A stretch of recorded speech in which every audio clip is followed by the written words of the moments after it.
どうも、こんにちは。なおこと申します。42歳、主婦です。家事をしながら、時短勤務で大学の職員をしています。夫と子供が2人の4人家族です。子供は、上の子が13歳、下の子は8歳です。2人とも男の子です。自分の趣味に使える時間はほとんどありませんが、子供と過ごす時間は大好きです。長男は野球をやっているので、最近、私も野球を見るのが好きになってきました。次男はプラモデルが好きで、お小遣いを貯めて、ガンダムというキャラクターを作っています。性格は正反対ですが、二人とも素直でとてもいい子たちです。今日は私の平日の一日をご紹介します。日本の主婦の忙しさを知ってもらえると嬉しいです。目覚まし時計の音で目覚めます。まだ外は薄暗いですが、鳥の声がチュンチュンと聞こえてきます。夫はまだ横で寝ているので、カーテンを閉めたまま起床します。夫を起こさないように、布団からそっと出ます。洗面所で顔を洗って歯を磨きます。髪を櫛で溶かします。私は髪が短いので、寝癖がつきやすいです。寝癖直しウォーターを髪につけて、ドライヤーを当てて寝癖を直します。顔を洗った後に、顔が乾燥しないように化粧水をつけます。パジャマを着たまま台所に行ってエプロンをつけます。ここから私の忙しい朝が始まります。朝のお弁当作りの時間です。次男は小学生なので、学校で給食がありますが、長男の中学校では給食がありません。長男と夫の分のお弁当と自分の分を作ります。長男と夫も大好きな卵焼きを作ります。卵焼きは卵を溶いてお砂糖と醤油、塩を少し入れて混ぜます。フライパンに油を敷いて卵を流し込み、卵焼きの形にしていきます。卵焼きを作るためのフライパンは四角いフライパンです。フライパンが四角いので、きれいな形の卵焼きを作ることができます。四角いフライパンは日本にしかないのかな。次にアスパラをベーコンで巻いて同じフライパンで焼きます。ベーコン巻きは私のお弁当の定番おかずです。昨日の夜に作って保存していたハンバーグとポテトサラダを冷蔵庫から取り出します。朝の時間は忙しいので、作るのに時間がかかるおかずは前日の夜に作っておきます。お弁当箱におかずとご飯を詰めていきます。ご飯の上にはのり玉のふりかけをかけます。のり玉は乾燥したのりと卵のふりかけです。子供に大人気のふりかけです。ポテトサラダの横に洗ったミニトマトを添えて完成です。作ったお弁当は長男と夫、自分用のそれぞれのお弁当袋に入れておいておきます。次に、朝ごはんを作ります。今日の朝ごはんは和食にします。まず、味噌汁を作るためにお湯を沸かします。お湯を沸かしている間に、鮭をグリルに入れておきます。日本のキッチンには、魚を焼く専用のグリルがあって、とても便利です。味噌汁用のお湯が温まってきたら、豆腐とわかめを入れます。豆腐とわかめに火が通るのを待つ間に、目玉焼きを作ります。目玉焼きの作り方はとても簡単です。卵をフライパンに割り入れて、塩と胡椒を振って、卵に火が通るのを待つだけです。私と次男は半熟の黄身が好きですが、長男と夫は火がしっかり通った黄身が好きです。目玉焼きを作っている間に、味噌汁のお湯が沸騰したので、一度火を止めます。お湯に味噌を溶かしていきます。味噌汁を作るときは、味噌を入れてからは沸騰させないようにするのが美味しくなる秘訣です。味噌を入れてから沸騰させないようにもう一度弱火にかけておきます。お皿に目玉焼きとミニトマト、鮭を乗せて朝食のおかずが完成です。長男を起こしに行きます。長男は朝が弱いのでなかなか起きません。遅刻するよ、朝ごはん食べる時間がなくなるよ、といろんな声かけをして起こします。もう起こすのこれが最後だよ、と言ったら長男がのそのそと起きてきました。いつも長男を起こすのが朝の一番大変な時間です。長男が顔を洗って身支度をしてリビングに降りてきたので朝食を用意します。先ほど作った味噌汁と目玉焼きと鮭をテーブルに置いてお箸を出します。ご飯は好きなだけ長男がよそいます。長男が朝ごはんを食べている間は、長男と二人で過ごす大切な時間です。学校のことや友達のこと、部活の野球のことなどを話します。芸能人のことやニュースの話などもします。長男は野球部に入っているので、朝練があります。毎日、朝7時から野球部の練習が始まります。野球に打ち込んでいる姿はかっこいいですし、好きなことを見つけてくれたことがとても嬉しいです。長男の登校時間です。お弁当を持たせて玄関まで見送ります。長男を見送った後は自分の身支度をします。お化粧をして、カバンにお弁当を入れて外出できる準備をしておきます。私は若い頃はお化粧をするのが好きだったので、お化粧の時間は好きです。鏡を見ながらあまり派手になりすぎないようにお化粧をします。次男が起きる時間です。次男は自分の目覚まし時計ですぐに起きてくることが多いです。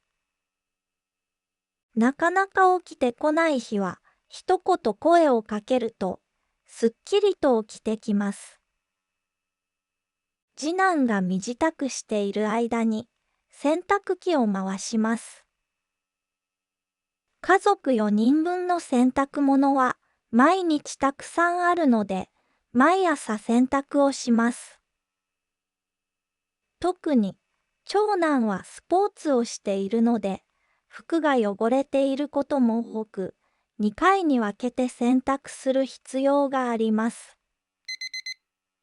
次男が身支度をしている間に、夫も起きてきます。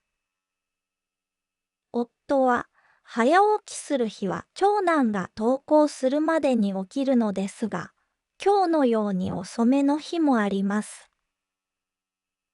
次男と夫と一緒に朝ごはんの時間です。目玉焼きと鮭を準備して、お箸をテーブルに置きます。うちでは、ご飯は各自が好きなだけよそうスタイルです。私は少しダイエットをしたいので、ご飯は少しだけにしておきます。朝のニュース番組を一緒に見ながら朝ごはんをいただきます。夫が次の旅行でどこに行きたいか次男に質問をしました。次男は東京のガンダムカフェに行きたいと言いました。夫がスマホで少し調べてみると、残念ながらガンダムカフェは閉店しているようでした。それを次男に伝えると、とても残念そうにしていました。東京のお台場にはまだガンダムがいることを夫が伝えると、次男は少し笑顔になりました。次の旅行は東京になりそうです。長男も楽しめる場所を東京あたりで探してみようと思います。そんな話をしていると、次男の登校時間になりました。小学生の次男は集団登校をします。集団登校とは、町内に住んでいる小学生が集まって一緒に登校することです。最高学年の6年生が最小学年の1年生の面倒を見るので、親も安心です。次男と一緒に集合場所まで行きます。集合場所までは徒歩1分もかからないですが、いつも一緒に行きます。なぜなら、そこで他の子供たちのお母さんと話すのが楽しいからです。たわいない会話をすることで、今日も一日頑張ろうという気持ちになります。次男を見送ってから家に戻り、家事をします。朝食で使った食器を洗ったり、家の掃除をします。家中の窓を開けて空気の入れ替えをします。掃除機をかけてテーブルや棚を拭いてほこりを落とします。先ほど回していた洗濯機が終わっていたので、ベランダに洗濯物を干します。今日はいい天気なので、カラッと洗濯物が乾きそうです。私が家事をしている間に、夫はゴミをまとめてくれます。家のゴミ箱からゴミを集めて、大きなゴミ袋にまとめます。ゴミをまとめたら、夫の出勤時間です。夫にお弁当を手渡して、玄関までお見送りをします。今日は残業がないので、早く帰ってこれるそうです。夫は出勤途中にゴミをゴミ捨て場まで持って行ってくれます。ゴミ捨て場は徒歩1分くらいの場所にあります。近所の人が同じ場所にゴミを集めておくと、ゴミ収集車の方が持って行ってくれます。家族がみんな外出してから、ソファーに座って一息ついて、お化粧を直します。私の出勤時間になりました。開けた窓をすべて閉めて、戸締まりをして出発です。私は大学の職員をしています。大学は自転車で20分くらいの場所にあります。家から大学までの道は平坦なので、自転車を漕ぐのに疲れません。朝は人通りが多いので、周りに注意しながら自転車に乗ります。今日はとても天気が良いので、気分が良いです。鼻歌を歌いながら職場に向かいます。職場の大学に到着しました。自転車を自転車置き場に停めます。自転車置き場には自転車を管理してくれているおじさんがいます。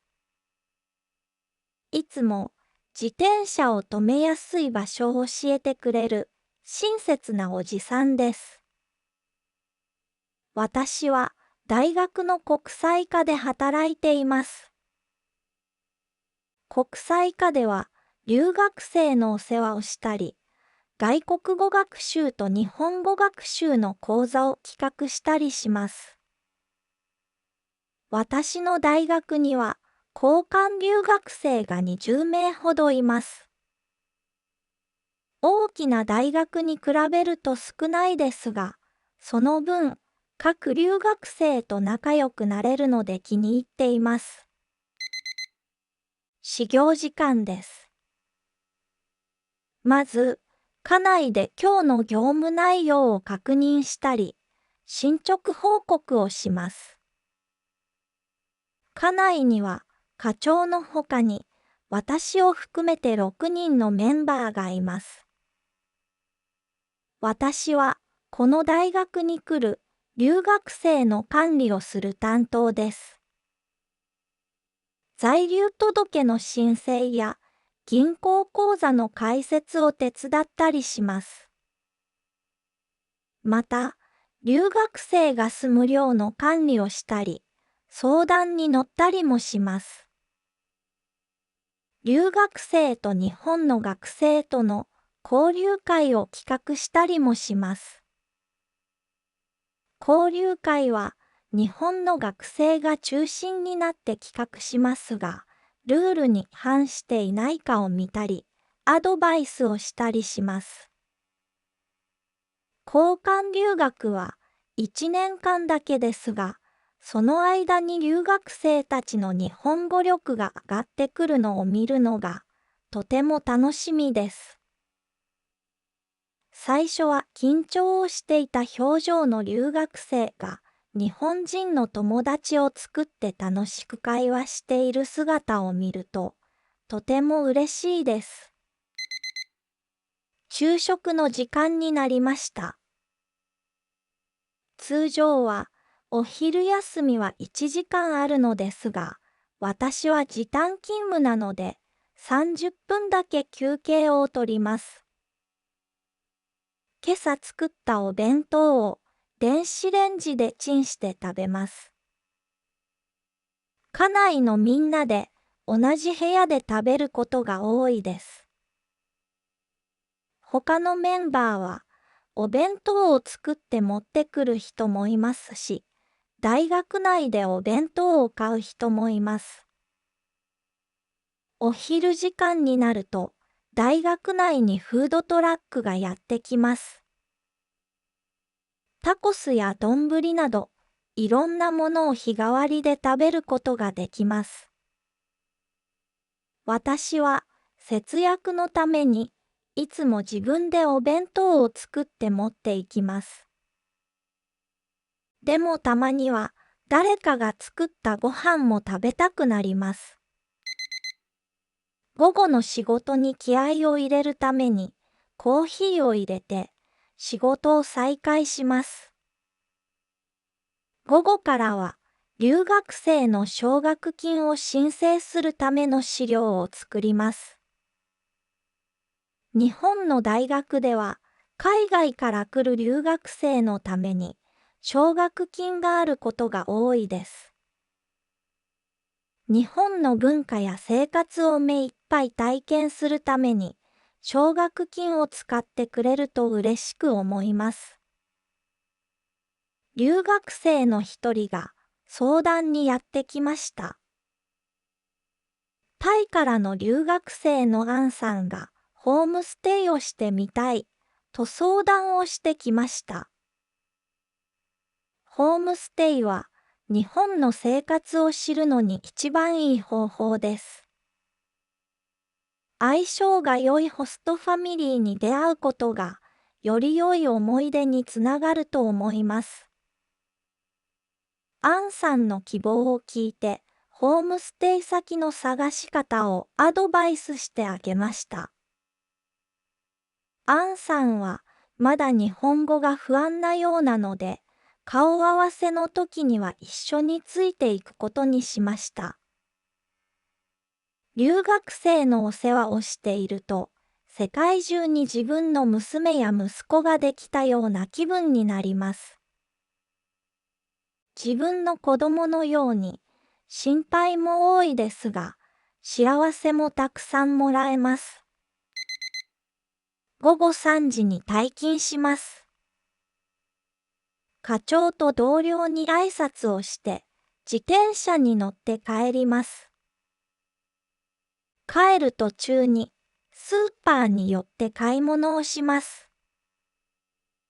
普段、米や油などの大きい買い物は、週末に夫と車で買い物をしに行きます。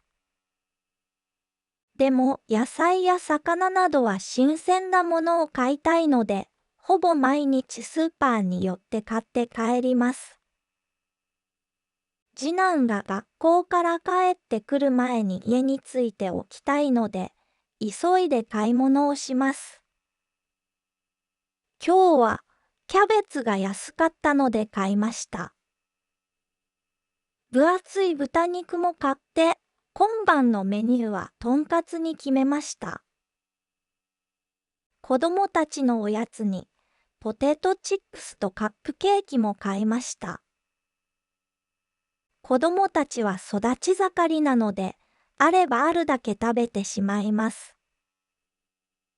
レジに並んでいるときに、マイバッグを持ってくるのを忘れたことに気がつきました。レジでプラスチックの袋を買うと、5円ほどかかってしまいます。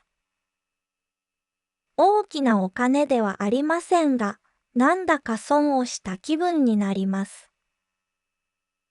スーパーが発行しているクレジットカードで支払います。その方がポイントが多くつきますし、家計の助けになります。ポイントが貯まっていたようで、お会計から500円引きしてもらいました。こういった日々の積み重ねが大切です。家に帰って、スーパーで買った野菜と豚肉を冷蔵庫に入れて、お菓子を棚にしまいます。空のお弁当箱をキッチンに置いておきます。後で、夫と長男の分と一緒に洗います。一息つく間もなく、次男が学校から帰ってきました。ランドセルをリビングに放り投げていたので、自分の部屋に置くように叱りました。次男がお腹が減ったというので、今日買ったポテトチップスをお皿に入れてあげました。袋ごと食べると、すぐに一袋食べてしまうので、健康によくありません。この後、夕食なので、お菓子でお腹いっぱいにしてほしくないのもあります。次男と私に紅茶を入れて一緒におやつタイムです。学校で席替えがあって仲の良い友達と隣の席になれたと喜んで報告してくれました。授業中におしゃべりをしないか少し心配ですが、楽しく勉強できるのは良いことです。おやつを食べ終わったら、次男の宿題の時間です。次男はリビングで宿題をします。毎日、算数や国語、社会など、たくさんの宿題があります。わからないところを教えてあげたり、回答が合っているか確認をしました。小学生からたくさん勉強していて、偉いです。先に宿題を済ませておけば、後でたくさん遊べるので、次男はいつも学校から帰ってすぐに宿題をするようにしています。次男が宿題をしている間に、私は家事をします。まず、お風呂を洗って、お湯を張ってお風呂の準備をします。スイッチ一つで、ちょうど良い温度を保ってお湯を張ってくれるので、便利です。お風呂のスイッチを押してから、洗濯物を取り込みにベランダに出ます。洗濯物は、カラッと乾いていて、お日様のいい匂いがします。取り込んだ洗濯物を洗濯かごに入れてリビングに持って行きます。次男が宿題をしている横で洗濯物を畳んでシャツにアイロンをかけます。夕日が沈んで空がほんのり赤くなるこの静かな時間が私は大好きです。次男の宿題が終わったので、次男はお風呂に入ります。次男がお風呂に入っている間に、私は洗濯物をタンスにしまいます。その後に、家計簿をつけます。家計簿は、その日に支払った金額や、給料で入金されたお金を記録するものです。家計簿をつけておくことで、お金の管理がしやすくなります。家族旅行に行くために、少しずつ貯金をしています。次男がお風呂から上がりました。暑そうに頭をタオルで拭きながらリビングに戻ってきました。この後、次男の自分の部屋でガンプラを作って遊ぶそうです。ガンプラとは、ガンダムというキャラクターのプラモデルです。次男はプラモデルが趣味で、小さい頃は子供用の飛行機などを作っていました。今は組み立てるのが上手になって、組み立てるだけでなく、塗装までしています。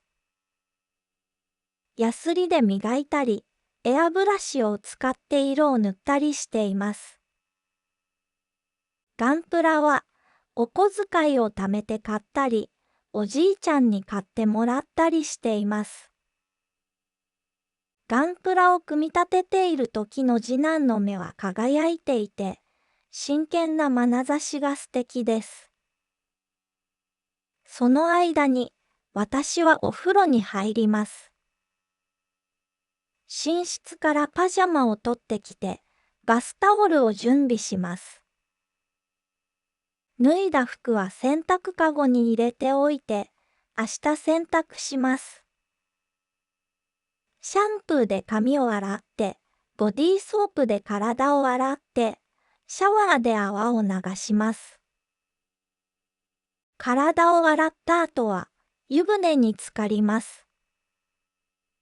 湯船には、次男が入れた入浴剤が入っていました。お湯は柚子の香りがしてとてもリラックスできます。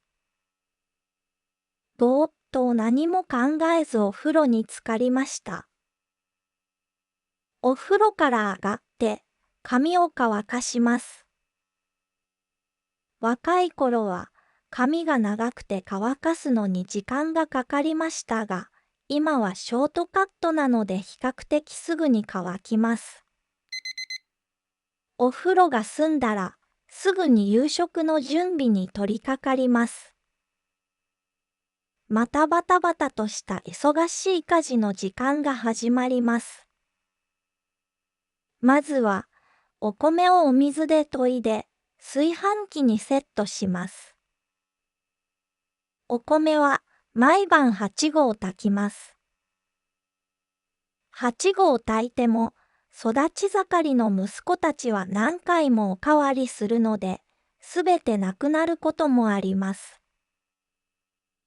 次に、キャベツを千切りにします。キャベツの半分は今晩のとんかつの付け合わせです。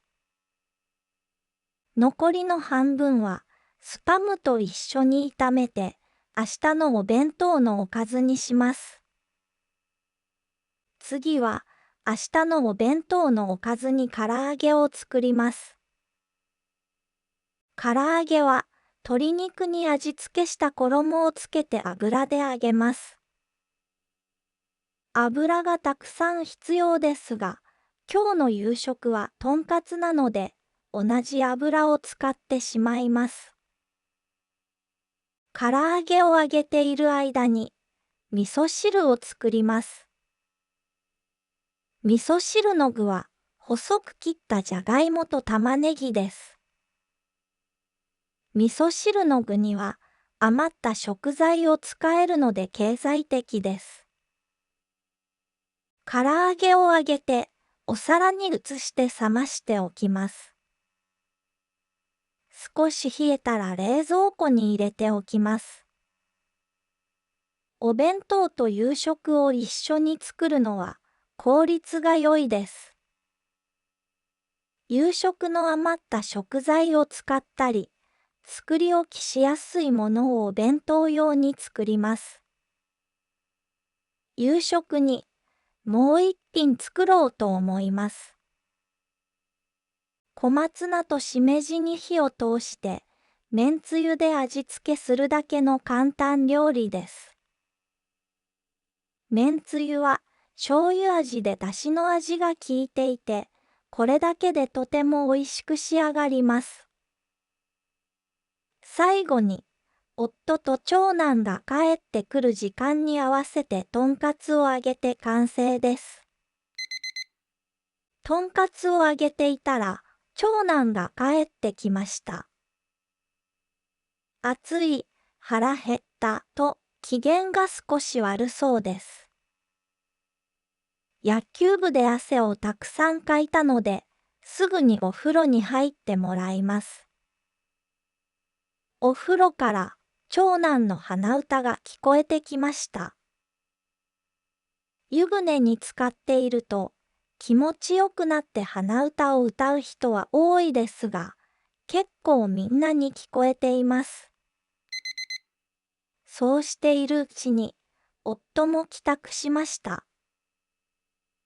夫はスーツから部屋着に着替えて次男と遊んでいます。私はテーブルに夕食を並べて準備をします。長男がお風呂から上がって、家族全員で夕食の時間です。夕食は1時間ほどかけて家族でおしゃべりをしながら食べます。今朝話していた旅行の話を長男にしました。次の旅行で東京に行こうと思うんだけど、どこ行きたいと聞くと、長男は大喜びしました。長男はディズニーランドに行きたいそうです。ちょうど最近、長男の友達がディズニーランドに行ってきて、羨ましかったらしいです。